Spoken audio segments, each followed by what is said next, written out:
Has a little bit of experience on presidential primary debate stages. There he is, the 2008 and 2016 Republican presidential candidate, Fox News contributor, former Arkansas governor, how many titles, and the former heavyweight champion of the world, Mike Huckabee, joins us now with his commentary on all of that. So, you think they'll go after this Hunter Biden stuff? Let's start there. And that seems to be the question of the day about, does that come up? Is it just up to the moderators? If you were a candidate and you had an opponent facing a similar issue, would you bring it up? What do you think? Well, if the moderators don't bring it up, one of the candidates is going to do it. I mean, how can they resist it? That's low-hanging fruit. Yeah. And if Joe Biden is still either the front runner or close to it, you're not going to be the nominee if you don't take the front runner down. And if you don't do it in the debate, you may not have another shot. So, of course, they've got to bring it up. But I think the moderators will open with it because it's the most glaring thing that's out there of any of the candidates on that stage.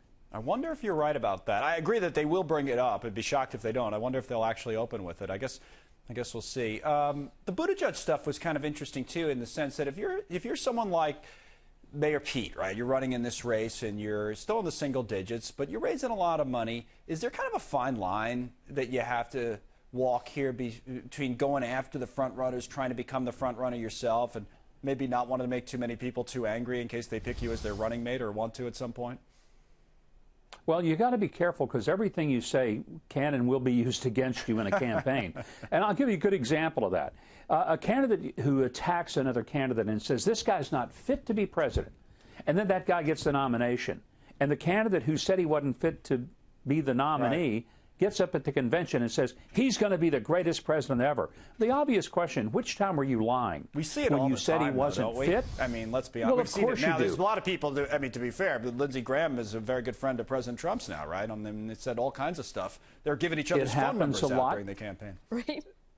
But I do think you've got to be careful. I think a person has got to maintain some credibility. If you truly don't think the person ought to be president, then if you've got to say it, then stick with it. Right. But if you're just using it as a political tool, I think it's a very stupid one to use in a primary. That's something you use in the general election. Fair enough. While you're here, different subject, but it's an interesting one nonetheless. Facebook. Mark Zuckerberg is, depending on your point of view, maybe in some hot water again, because this hashtag has developed online, delete Facebook. It's been trending, believe it or not, after a report revealed that Zuckerberg held informal meetings and off-the-record dinners with conservatives.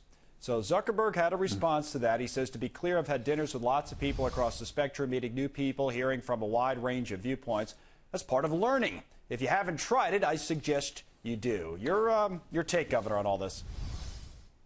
Really proud of Mark Zuckerberg for pushing back and saying, I'll have dinner with whoever I want to, and you ought to try the same thing. I don't care who Mark Zuckerberg has dinner with. If he has dinner with liberals, which I have a feeling is most of the time, that's his right.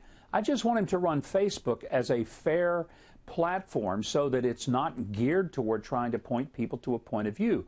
But this is a great example, Connell, of how the left, it's not just about saying, we want you to agree with me. It's saying, if you don't agree with me, we'll put you out of business. We'll shut you down.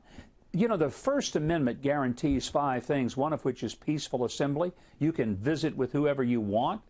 These are people on the Antifa movement and the far left who really would just absolutely gut the entire Bill of Rights, especially the First Amendment. And if you just stop and think about it, Governor, I would think you agree. This is just simply good business for Zuckerberg, especially if you think you're under attack from any political opponents. You want to see how people think, or you want to get them on your side, or whatever the case may be. You don't want them to break up your company. I mean, you got to talk to everybody about it, right?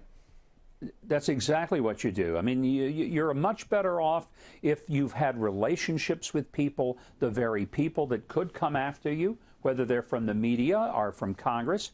And frankly, it's good for Mark Zuckerberg to find out that these people don't have horns and tails, that they have a point of view, that they're not crazy people, as they're sometimes portrayed. I respect and think it's a brilliant move on Zuckerberg's part, but it has revealed something about the far left that many of us know. It's an all-or-nothing deal with those folks. If you don't agree with them 100%, then they want to shut you down and take away free speech, freedom of assembly, basically any freedom you have, because you're not worthy of the freedom that they want to grant you. It's just really disturbing. It is. Well, so's the horns and tails reference, to be honest. But that'd be good to see you, Governor. Thanks for coming on.